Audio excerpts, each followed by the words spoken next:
Hi friends and welcome. मैं हूं आपको इरफान याकूब। आज जो मैं आपके लिए टॉपिक लाया हूं वो अगेन बहुत ज़्यादा इंटरेस्टिंग टॉपिक है। ये टॉपिक ना सिर्फ पाकिस्तान में बल्कि पूरी दुनिया में मशहूर रहा है और इस टॉपिक का नाम है ब्लैक मैजिक यानी काला जादू। चले चलते हैं, डीपली एक्सप्लोर करते हैं ब्लैक मैजिक के बारे में। ब्लैक मैजिक जो कि एक ऐसा जादू होता है जिसके बारे में कहा जाता है ये बहुत ज़्यादा बुरा इल्म होता है। यानी कि दुनिया में हर किस्म के इल्म होते हैं, उसमें जो सबसे ज़्यादा बुरा इल्म कहलाता है वो ब्लैक मैजिक कहलाता है।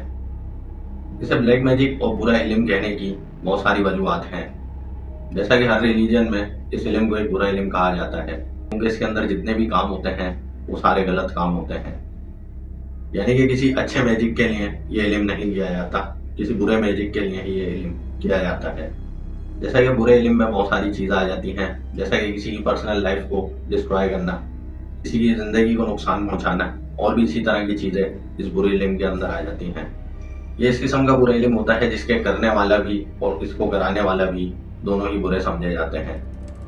पूरी दुनिया में इस इल्म को बुरा इल्म समझा जाता है और इसकी रोकथाम के लिए बहुत बड़े पैमाने पे काम भी किए जाते हैं। बट ये हकीकत मिलती है कि जहाँ पर अच्छाई मिलती है वहाँ बुराई लाजमी होती है। आप बुराई को कितना भी खत्म करने की कोशिश करें वो फिर से सर उठा लेती है। सिमिलरली इसी तरह से ब्लैक मैजिक के अंदर भी होता है कि किसी भी मुल्क में अगर आप ब्लैक मैजिक को रोकने की कोशिश करते हैं वो उतना ज़्यादा बढ़ने लगता है।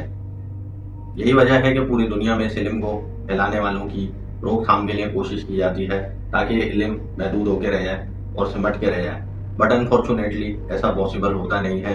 ये इल्म भी इसी तरह से स्प्रेड कर रहा होता है जिस तरह से दूसरे इल्म फैल रहे होते हैं।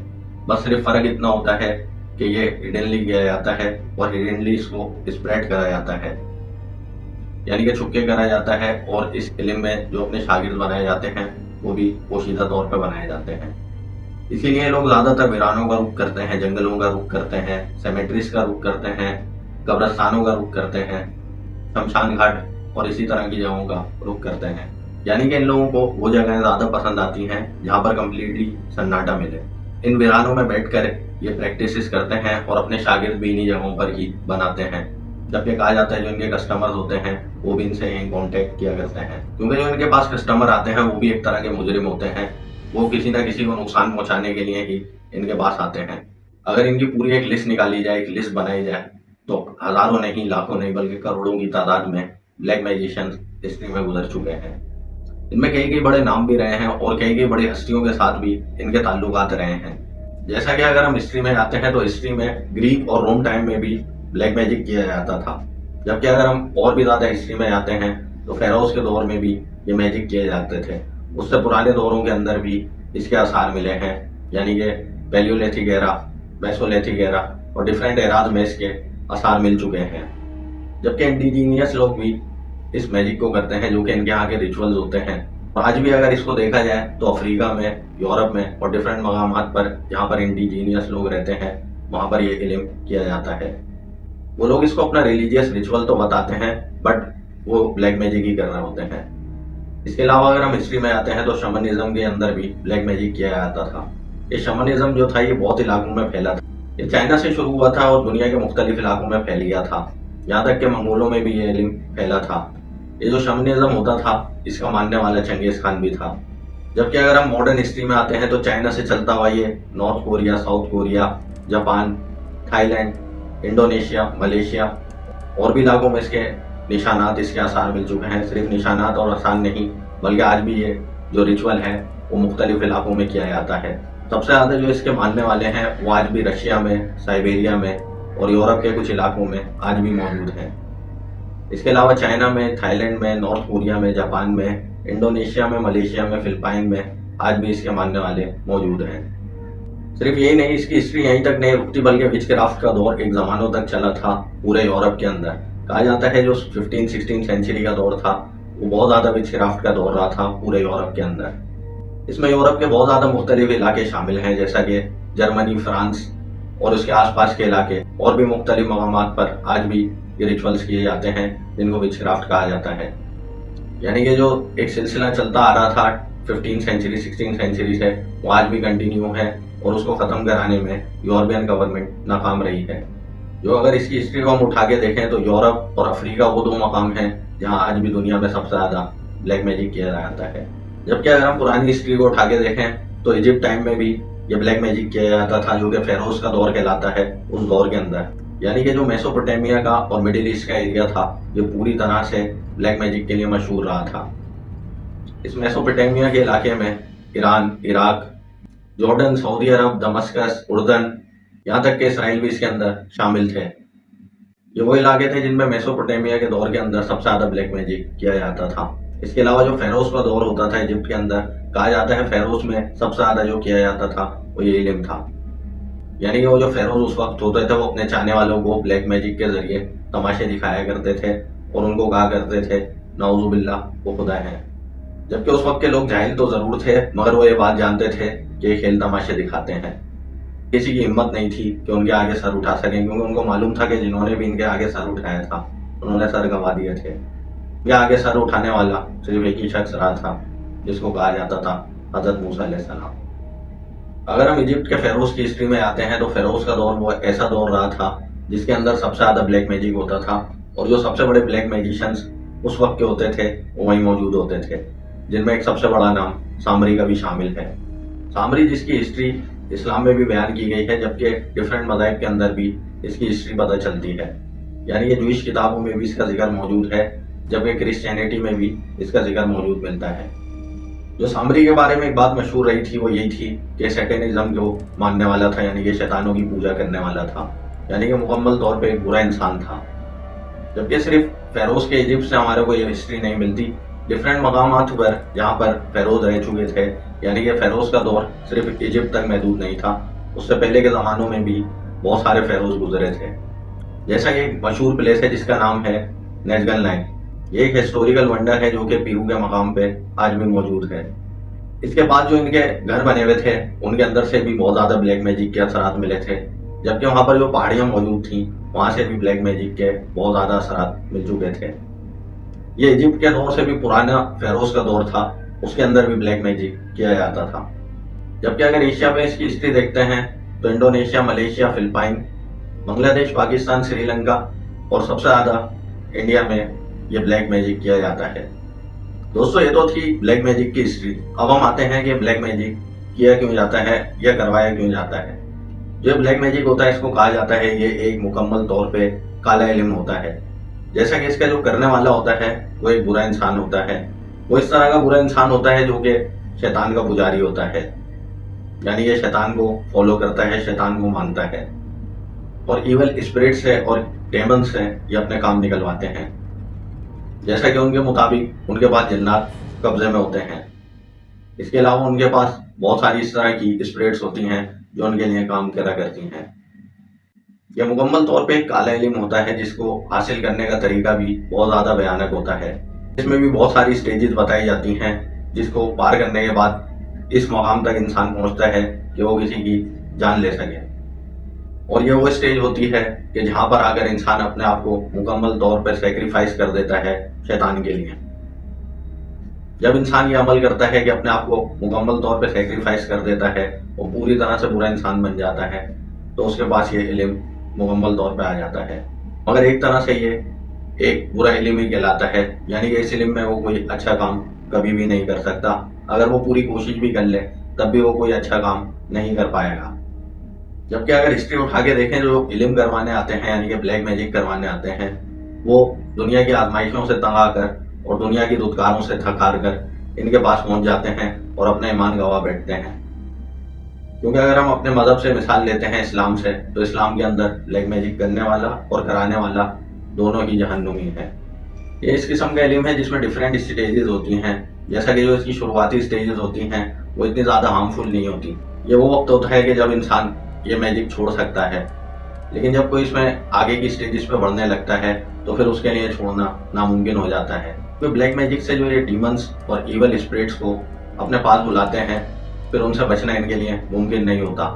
यानी कि उन स्पिरिट से इनको काम फिर पूरी जिंदगी करवाना पड़ता है और इनकी लाइफ पूरी इसी तरह से गुजरती है। यानी कि ये लोग मुकम्मल तौर पे अपनी लाइफ को सेक्रीफाइस कर देते हैं। जबकि कई हजारों की तादाद में जो ब्लैक मैजिशियन बने हैं वो तो सिर्फ अपनी शोहरत को बढ़ाने के लिए ब्लैक मैजिक करते थे। लेकिन ये एक ऐसा दलदल है जिसमें इंसान कूद तो जाता है लेकिन निकल नहीं सकता।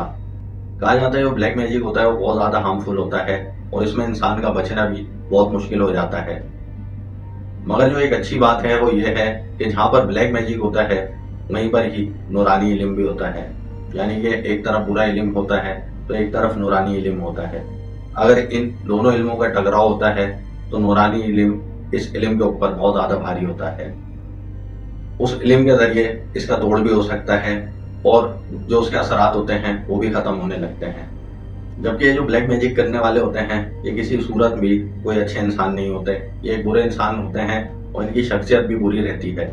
यहाँ तक कि जो इनकी बुराई होती है वो इनके जिस्म के ऊपर भी जाहिर हो रही होती है। यानी कि वो बहुत ज़्यादा गंदे आपको नज़र आ रहे होंगे, उनके पास से ताफून उठ रहा होगा। जबकि सिमिलरली इसी तरह से जो ब्लैक मैजिक कराने वाले होते हैं उनके साथ भी ये चीज़ें होना शुरू हो जाती हैं। यानी कि उनकी पर्सनैलिटी होती है वो पूरी तरह से डिस्ट्रॉय हो जाती है, की जो नेचर होती है वो मुकम्मल तौर पे चेंज हो जाती है। यानी कि वो किसी को हार्म पहुंचाने के बाद खुद भी किसी तौर पे खुश नहीं रह पाते। अब आते हैं कि इनकी रोकथाम के लिए गवर्नमेंट्स क्या इकदाम उठाती हैं। जैसा कि मैंने पहले बताया था कि इस इल्म को रोकने के लिए पूरी दुनिया में कोशिश की जाती है। यूरोप में कंसिस्टेंट 15, 16, 17 और 18 सेंचुरी तक विच क्राफ्ट को रोकने की भरपूर कोशिश की जाती थी। यहाँ तक कि जो उनके चर्चेस थे उन्होंने ये ऐलान कर दिया था कि जब भी आप किसी विच को देखो तो उसको जला दो, नहीं कि उनको मारने तक का ऑर्डर उन्होंने जारी कर दिया था। बट अनफॉर्चुनेटली वो उस चीज को आज तक खत्म नहीं कर पाए। यानी कि आज भी यूरोप में वो विच क्राफ्ट इसी तरह से चलता आ रहा है। सिमिलरली इसी तरह से अगर हम अफ्रीका की मिसाल लेते हैं तो अफ्रीका में किसी जमानों में ये ब्लैक मैजिक बहुत लिमिटेड हद तक होता था।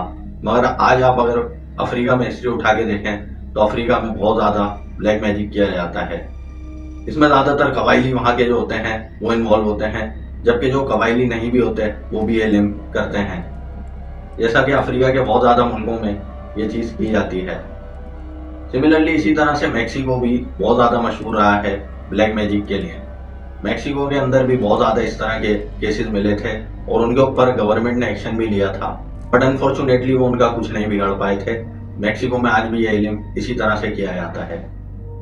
इसी तरह से अगर हम अमेरिका में आते हैं तो अमेरिका में भी इसी तरह से ये ब्लैक मैजिक चलता चला आ रहा है। यानी कि अमेरिका की जितनी स्टेट्स हैं उनके अंदर आज भी ये ब्लैक मैजिक किया जाता है। जबकि अगर हम मिडिल ईस्ट की तरफ आते हैं तो मिडिल ईस्ट में एक बहुत ज्यादा हिस्ट्री मिलती है ब्लैक मैजिक की, मगर मिडिल ईस्ट के अंदर इस चीज को बहुत ज्यादा कंट्रोल किया गया है। यानी अगर हम मिडिल ईस्ट के इलाके को देखें तो वहाँ जिस तरह से पहले दौरों के अंदर ब्लैक मैजिक की हिस्ट्री मिलती है, अब भी वहाँ पर ब्लैक मैजिक होता है, मगर वो बहुत ज़्यादा लिमिटेड रह चुका है। यानी कि अगर हम प्रोग्रेस देखें तो मिडिल ईस्ट वो जगह है जहाँ पर ब्लैक मैजिक को कंट्रोल करने के लिए काफ़ी ज़्यादा प्रोग्रेस हुई थी। जबकि ये कह देना गलत होगा कि वहाँ से मुकम्मल तौर पे इसको ख़त्म कर दिया गया है। अगर हम एशिया की तरफ आते हैं तो एशिया में आज भी ये ब्लैक मैजिक इसी तरह से किया जाता है जिस तरह से ज़मानों से यहाँ पर ब्लैक मैजिक की हिस्ट्री रही है। बल्कि कहा जाता है कि जो एशिया का इलाका है वो बहुत ज़्यादा ब्लैक मैजिक में मशहूर हो चुका है। यानी अफ्रीका और यूरोप के बाद अगर किसी जगह का नाम आएगा तो वो एशिया ही है। एशिया में मुख्तलिफ कंट्रीज हैं जिनमें ब्लैक मैजिक किया जाता है, जैसा कि China, Hong Kong, Bangladesh, Thailand, Philippine, Malaysia, Indonesia, Pakistan, Sri Lanka और सबसे ज़्यादा इंडिया में ब्लैक मैजिक किया जाता है। जो इंडिया है वहाँ पर ब्लैक मैजिक का सबसे ज़्यादा जोर रहता है। यानी कि इंडिया के अंदर ब्लैक मैजिक सबसे ज़्यादा किया जाता है। इसमें अलग अलग टाइप के ब्लैक मैजिक वहाँ पर होते हैं, जैसा कि अघोरी करते हैं और भी डिफरेंट किस्म के लोग वहाँ पर ब्लैक मैजिक में इन्वॉल्व रहते हैं। सिमिलरली इस तरह से जैसे इंडिया में ये ब्लैक मैजिक किया जाता है, श्रीलंका में भी ब्लैक मैजिक की इसी तरह से तारीख मिलती है। यानी कि इंडिया का एक सूबा है जिसको केरला कहते हैं, उसके अंदर ये ब्लैक मैजिक बहुत ज़्यादा किया जाता है। सिमिलरली इसी तरह से उसका जो बॉर्डर टच होता है वो श्रीलंका से होता है और श्रीलंका में भी इसी तरह से ब्लैक मैजिक किया जाता है। जबकि अगर हम एशिया के अंदर देखें तो एशिया में इसकी कोई रोकथाम देखने को नहीं मिलती। यानी कि इसको कंट्रोल करना तो दूर की बात है, यहाँ पर इन चीज़ों के ऊपर गौर भी नहीं करा जाता। और यही वजह होती है कि ये चीज़ें यहाँ पर प्रोग्रेस हासिल कर लेती हैं और बढ़ती रहती हैं। यानी कि इनको रोकना तकरीबन नामुमकिन हो जाता है। जबकि जो बहुत ज़्यादा मशहूर शख्सियात होती हैं वो भी इन ब्लैक मैजिशियंस के साथ कॉन्टेक्ट में रहती हैं, यानी कि वो भी ब्लैक मैजिक करवाती रहती हैं। दोस्तों, अगर हम ब्लैक मैजिक को कंक्लूजन की तरफ लेकर जाते हैं तो ये बात हकीकत है कि पूरी दुनिया में इल्म किया जाता है, मगर जहाँ पर यह बुरा इल्म अपना जोर पकड़े हुए है वहाँ पर नूरानी इल्म इसके मुकाबले में आ जाता है। नूरानी इल्म इससे बहुत ज़्यादा ऊपर कहलाता है, यानी कि ब्लैक मैजिक का जो तोड़ है वो नूरानी इल्म है। जबकि जो इस इल्म के करवाने वाले होते हैं या करने वाले होते हैं वो कभी खुश नहीं रह पाते, यानी कि उनकी जिंदगियां मुकम्मल तौर पे तबाह होकर रह जाती हैं। वो अपना टाइम इन चीज़ों के अंदर बर्बाद करके अपनी पूरी ज़िंदगी को डिस्ट्रॉय कर लेते हैं। इस तरह से अपनी ज़िंदगी को डिस्ट्रॉय करते हैं, ना इनका दुनिया में कोई मकाम रहता है, ना ही आखिरत में इनके लिए कोई मकाम होगा। दोस्तों, होप आपको ये वीडियो इन्फॉर्मेशन अच्छी लगी होगी। अगर अच्छी लगी है तो वीडियो को लाजमी लाइक करें, मेरे चैनल को सब्सक्राइब करें, देखते रहें मिस्टर मॉन्स्टर।